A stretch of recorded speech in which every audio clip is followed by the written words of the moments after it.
on fait ce briefing. J'aimerais saluer mes deux copains qui sont à mes côtés ce soir. David Bizet, hein, qui est un chef talentueux et puis qui est un grand chasseur, et Thomas Boulot qui est un amoureux et un épicurien comme vous en trouverez rarement. Donc ne servez pas trop avant la fin du repas s'il vous plaît. En tous les cas, je vous aime, je vous remercie vraiment. Je suis très fier de vous avoir à mes côtés ce soir. Merci beaucoup. Voilà. Une attention, ce soir on accueille, on clôture 5 semaines de festival, on clôture par la fête. Donc ce que je voudrais, c'est que vous fassiez passer cette fête à nos clients, leur montrer qu'on est tellement heureux d'avoir fait ces 5 semaines, parce que c'est vrai, on a fait 5 belles semaines quand même, hein. On aurait pu faire une 6e, ça aurait été pas mal. Et donc on le clôture, je pense, de façon admirable, et puis de façon au chambard, quoi. Ce que le chambard aime faire, c'est-à-dire faire la fête, recevoir. On aime tout ce qu'on met en place, et on est tellement heureux de le faire qu'on aime le faire ressentir à nos clients. L'idée, c'est les gens vont arriver ce soir, il y a des corps de chasse à l'extérieur, il y a une bûche, il y a un petit barbecue sur lequel ils vont avoir une première bouchée rapide. Ils rentrent après ça, c'est pendant une petite heure, on les accueille à l'apéro. Merci encore Rodolphe de tout ce que tu as fait pour nous, hein, c'est bien aimable. On les accueille à l'apéritif et on va envoyer tous les apéritifs. T'as pas un grand présentoir s'il te plaît? Tous les apéritifs, tout le monde, toutes les équipes le connaissent. Le cône carotte, on connaît le pourquoi du cône carotte très fort pour cette puissance qu'il représente. Et chaque fois un petit gibier, un petit clin d'œil. Ici on a une caillette, c'est que les petites cuisses du gibier à plumes qu'on a utilisé, qu'on a donné avec un petit peu de puissance à l'intérieur. Vous connaissez la meringue, le fleischnacka d'épaule de chamois, le chevreuil, et puis là on a un petit boudin avec des œufs de poisson. Un petit côté boudin des œufs de poisson. On va pas l'envoyer comme ça, on va vous l'envoyer sur les présentoirs, sur les grands présentoirs, chaque fois famille par famille. Hein, je sais pas si je peux le mettre, tu crois que je le mets? Je vous ai pas présenté tous les amuses parce que vous les connaissez. Le premier plat, après les gens passent à table, on sert, on envoie par salve de 20 amuse-bouches, on laisse tout doucement, on n'envoie pas tout ça en 10 minutes, on laisse tout doucement les gens prendre, boire un verre, et puis on en renverra de nouveau. On va y aller gentiment jusqu'à ce qu'ils passent à table, il faut qu'ils aient une petite bouchée encore à manger. Hein, parce que si on y va tout en 20 minutes, après les gens ils sont là, ils boivent un coup et ils n'ont plus rien à manger, donc allez-y gentiment. Le premier plat, on le connaît, hein, ça a été un des plats découverts pour nous dans notre menu gibier, qui a eu un grand succès. C'est le canard colvert de nos chasses églantines des vignes. On a là dans le vignoble, dans toutes ces parties du vignoble, l'églantine en ce moment est en train de mûrir. Donc c'est cette partie de l'églantine qu'on a prise. On en a fait une purée, on ne l'a pas sucrée, et donc on a mis juste un petit peu de gousse de vanille dedans. Le colvert, le canard colvert, il est mariné, salé, légèrement fumé, et on met notre petite vinaigrette et on le relève avec des anchois. Ça, on connaît bien ce plat pour démarrer le repas avec beaucoup de fraîcheur. Et après, Jean-Baptiste, je pense que tu vas présenter aussi ce soir un vin bien particulier dessus. Je te laisserai peut-être le dire après. Ça, c'est un des plats. Le deuxième plat, notre plat phare dans la maison, c'est le gibier caviar. C'est-à-dire c'est le cerf qui a été maturé depuis le mois d'août. Ça racontait bien l'histoire. C'est les seuls moments où on peut prélever cet animal. On peut maturer du gibier seulement quand il est gras. Et il est gras qu'au mois d'août. Et donc on peut le prélever qu'à ce moment. Et donc on fait un tartare de cerf caviar. Le cerf est très métallique. Le caviar, beaucoup d'iode. Et on met un petit glaçon sur le dessus. Et on demande au client de casser le glaçon et de prendre le glaçon, le caviar et le tartare en même temps. Voilà. Voilà, ça c'est les deux premiers plats que le chambard va présenter avec les amuse-bouches. Et après le chef Bizet a eu... donc je laisse vous présenter.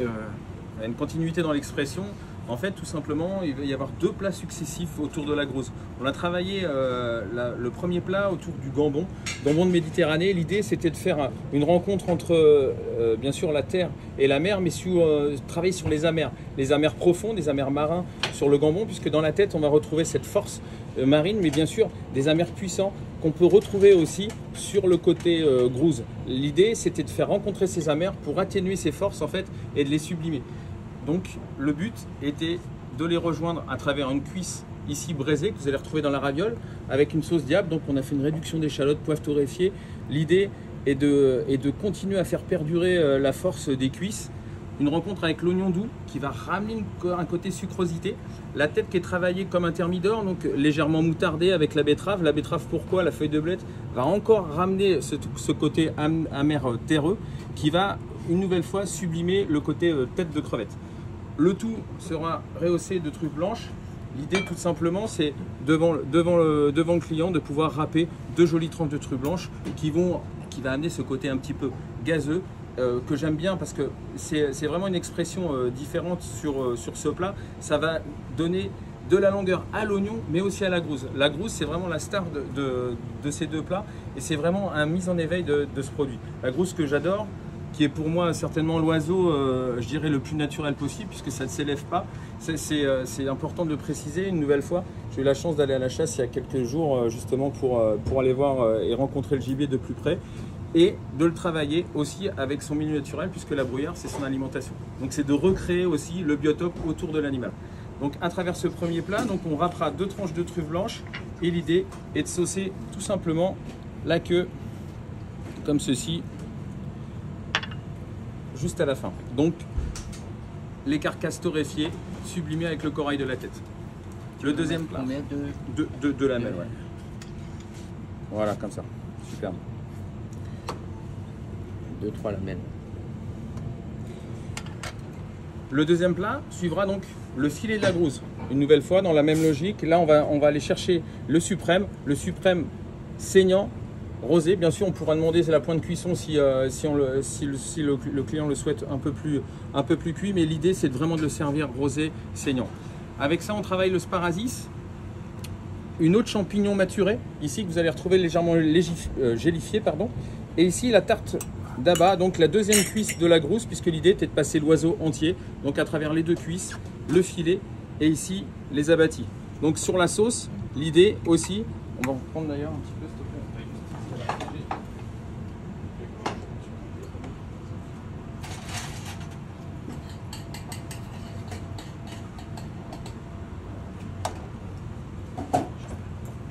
L'idée est de venir saucer la tarte soufflée comme ceci et ici également le filet, et là on va être un petit peu plus généreux. Donc là on est sur un jus de grouse travaillé au whisky, légèrement crémé à la fin pour donner un tout petit peu de rondeur et une nouvelle fois sublimer le produit, puisque c'est un oiseau à chair plutôt sèche, délicate. Il y a l'instant féerique aussi, une nouvelle fois, du sang qu'on a envie de rechercher, et ce côté un petit peu rassurant, gourmand, qui va venir finaliser le plat. Bravo Thomas. Donc les 2 plats là, donc on est au 4e plat, hein. Et le 5e plat c'est Thomas Boulot. Donc vous avez retenu, hein, Monsieur Bizet, le Péninsula, et Monsieur Boulot, l'arôme à Paris. Tu veux qu'on dise Péninsula ou l'oiseau blanc? Écoute, l'oiseau blanc du Péninsula Paris, c'est vraiment bien. Bon, ça on a fait des briefings, hein, normalement tout le monde est au courant, mais... Donc Monsieur... Alors c'est marrant parce qu'on va continuer en fait encore une fois sur Intermer, puisque j'adore ça aussi. C'était pas vraiment concerté en plus là-dessus, donc c'est génial. Et puis une autre forme d'amertume, mais qui est quand même un tout petit peu là, c'est avec le champignon des bois. L'idée de ce plat, et en plus merci Olivier, puisqu'on a eu quand même, on a beaucoup de chance d'avoir cette pièce de fond de biche qui est très fondant. Donc on va vraiment mélanger la sèche. L'idée c'est vraiment la sèche, les bois est quelque chose de très fondant puisque c'est le dos de biche qu'on travaille, le dos de forme. Et donc on va venir chercher un petit peu de mâche en bouche avec l'encorné qui est sauté légèrement en persillade. On sait que la persillade, les champignons, ça aime la persillade. Donc on a une brunoise dans le fond de tartelette, là, on a une brunoise d'encorné, taillée 2 mm sur 2 mm, c'est assez fin, qui a été mélangée avec girole, cèpe et trompette de la mort. Après, on a travaillé l'encre de la sèche, puisque l'encre de la sèche est mélangée avec la trompette de la mort. Ça, c'est l'espuma noir que vous voyez sur le dessus. Et tout de suite, quand on l'a en bouche, on a vraiment les deux parfums. C'est un tout petit peu de côté terre qu'il a, donc le côté boisé, champignon, et qui va très bien. Après, sur le condiment, donc on travaille un grand classique aussi, puisque c'est la sauce grand veneur. Donc, on travaille l'airelle avec ses sauces de chasse. Et là, l'airelle, elle a été marinée pendant plusieurs jours avec la cardamome, un petit peu de poivre de timut, mais surtout de la cardamome verte. Voilà, le but, c'est vraiment d'avoir le parfum de l'airelle et de la cardamome. On a mixé ce condiment, on l'a passé au tamis, on a lié une base de sauce avec la pulpe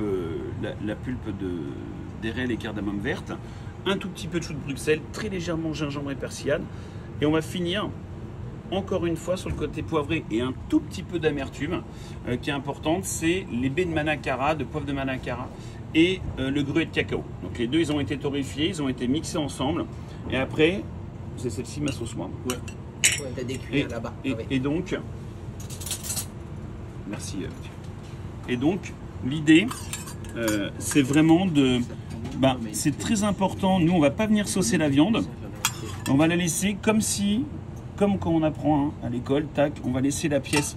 On peut demander les cuissons, comme David a dit tout à l'heure, mais bon, si on peut quand même servir la biche, le fond de biche assez rosé, c'est quand même un petit peu l'idée, quoi. Après, bon, si vraiment il y a quelqu'un, on les repassera, nous on les repassera un petit peu, on les poussera un petit peu à point. Mais voilà. N'hésitez pas à ressaucer. Moi j'aime beaucoup à l'arôme, c'est vraiment l'état d'esprit. On vient vite redemander si on veut du jus parce que moi c'est la gourmandise. Je pense qu'on est assez d'accord là-dessus, donc n'hésitez pas à nous demander de la sauce. Mais voilà, l'idée c'est vraiment la rencontre entre la sèche, la sauce grand veneur et la chasse. Voilà, Olivier. Parfait, merci beaucoup. Le dernier plat salé, la selle de chamois. Donc le chamois, pleine saison du chamois en ce moment. Celle de chamois qui est prélevée sur le massif vosgien de Lac, la chasse sur laquelle je suis président, donc c'est important de le dire. On a les fruits rouges fermentés, on le sait, les fruits rouges qu'on récolte et qu'on fait fermenter, et on revient avec un fruit rouge et un peu de betterave assez sur la fraîcheur. On le garde un moment, même si le fruit rouge n'a pas forcément un attrait, mais il va bien parce qu'on peut expliquer que le fruit rouge a été fermenté, conservé, et donc voilà. On le sait, moi j'aime bien mettre une pièce entière. J'aime bien revenir dans un menu comme ça, un petit peu dans une idée très classique, tu vois, d'un repas. J'adore ça. Et puis on a fait que de l'assiette quand on vient. En plus, nous, ça nous permettra d'aller dire bonjour à nos copains, à nos amis qui sont là, aux clients. Donc on lèvera une selle en haut, une selle en bas. On va essayer, de toute façon, tout le monde va passer à table en même temps. Donc on essaiera de démarrer le service en même temps pour tout le monde. Vous demanderez le rythme du menu aux clients. Il y en a peut-être qui veulent manger un peu plus vite, mais essayez de faire en sorte à ce qu'on envoie tout en même temps. Et puis ça, on fera une selle en salle du haut, une selle dans la salle du bas, et le restant sera fait ici. D'accord ? Pour le pain, vous le connaissez. N'oubliez pas que le pain, on va le mettre à partir de avant ou après ? Juste après l'insolite. On mettra le pain, d'accord, on passera au pain, et puis on viendra sur cacao, vous avez goûté ça ? Cacao et baie rose à partir de où? Tiens, dis-moi où est-ce que tu aimerais là-haut, si tu le veux tout de suite sur ton plat. Ça match, hein, ça match. Le cacao, il va matcher avec l'oignon, la truffe blanche, ça va revenir en ligne. Marine, alors mets pas de pain blanc, on vient directement. Est-ce qu'on en a assez du pain cacao en place ? Oui, c'est bon. On va aller vérifier. Donc on met pas de... Tu me couperas une petite tranche, elle est où Marion ? Elle est partie chercher le dessert. On mettra une petite tranche plutôt que de couper. Une petite tranche plus épaisse ? Plus épaisse qu'on puisse la présenter debout. D'accord ? Plutôt que la présenter comme ça. D'accord ? il y a une partie importante, c'est s'il y a un allergène sur les noix. Ici, on va retrouver de la noisette et ici de la noix. Donc surtout, signalez-le dès le début, s'il vous plaît. Hein? C'est bien équilibré. Donc ce soir, on a nos amis Leroux qui sont à table, les grands fromagers qu'on connaît. On a fait le choix de ne pas avoir de fromage parce que je trouve qu'on a mis un grand menu. Il est déjà très riche. Et il y a aussi dans le temps, je pense qu'un bon repas aussi se passe dans le temps. Et je voulais pas encore rajouter une séance fromage. Je trouvais que ça faisait un peu long. Je sais qu'eux vont me donner d'autres arguments que je ne pourrais pas défendre, mais dites-leur que le choix ce soir était de ne pas mettre de fromage de façon à valoriser tout le long du repas avec le gibier et d'avoir qu'un seul dessert. Et le dessert, Jordan va vous le commenter, va vous présenter. Et puis encore une fois, on a notre nouveau bébé qui vient de naître, qui est la chocolaterie Sculpture. Donc plutôt que ce soir, Jordan a imaginé, plutôt que ce soir venir avec un petit four, comme on a d'habitude, eh ben, présentons notre nouvelle structure avec l'idée du chocolat. Commençons à travailler là-dessus, vous allez l'entendre en plus. Travaillons bien sur cette recherche et tu vas aller présenter les chocolats au fur et à mesure à chaque table. Et ça, je te laisse présenter et le dessert. On poursuit par le pré-dessert, du coup, que vous connaissez tous, hein, qu'on a fait pour le menu chasse. Donc une petite compote de pommes légèrement vanillée avec un sorbet fromage blanc Oxalis qui vient d'ici, hein, qu'on est parti cueillir évidemment. Un tout petit peu de crème crue vanillée sur le dessus et des bulles d'herbe sur le côté. Ensuite, on poursuit avec la levure comme l'aime le chef. Donc un dessert qu'on connaît depuis très longtemps. C'est une nouvelle version cette année, mais donc un blanc mangé avec une crème glacée à la levure. Donc on parle de la levure boulangère. Un siphon au pain grillé, le pain de la boulangerie Levain. Un caramel filant pour apporter un peu plus de gourmandise. De la levure caramélisée. Et ensuite, on finit en râpant de l'amande et du chocolat blanc. Et surplombé par une petite opaline à la levure également. Voilà. Ensuite, pour les mignardises, du coup, il y en a 4. Celui-là, vous le connaissez bien. Donc, on est sur la petite branche de genévrier avec un tout petit peu d'orange confite et noisettes sablées. Juste à côté, bon, elle est retombée. Elle sera un petit peu plus bombée parce que là, on l'a cuit depuis déjà une vingtaine de minutes. On est sur une tarte soufflée au chocolat qui est servie chaude. Elle se tient très bien quand on la coupe. Donc, je vous invite tous à mettre peut-être je sais pas ce qui a été prévu, un couteau, quelque chose. Voilà. Mais nous, on l'enverra pour 5 personnes maximum. Là, on en mettra un petit peu plus. Un petit peu de fleur de sel, au fond on a un praliné à la noisette et une ganache au chocolat aussi au fond. Pour les chocolats qu'on va vous présenter ce soir, on va retrouver alors celui qu'on a présenté évidemment tout le long du menu chasse, praliné croustillant à la noisette avec une ganache infusée au bois et un tout petit peu de sucre muscovado sur le dessus. Ensuite on va avoir un praliné de noisette et pain d'épices, ganache chocolat au lait. Dark Milk, c'est un chocolat en fait au lait qui est très cacaoté, et vanillé avec la vanille de Tahiti. Juste à côté, une ganache fumée au bois de sapin. Et pour terminer, donc un chocolat que le chef aime particulièrement, on est sur le miel de nos ruches, donc la ganache au miel de châtaignier. Et après, je vous inviterai aussi du coup à ouvrir à table cette petite boîte. Les clients pourront évidemment repartir avec. Si il y a plusieurs couples, on met une petite boîte supplémentaire, je pense. Comme ça, ils auront peut-être chacun un pour la maison. Et donc ça sera des noisettes enrobées de Jean du Jat avec un petit peu de feuilletine et de fleur de sel. Très gourmand. Voilà. Bravo. C'est un beau menu.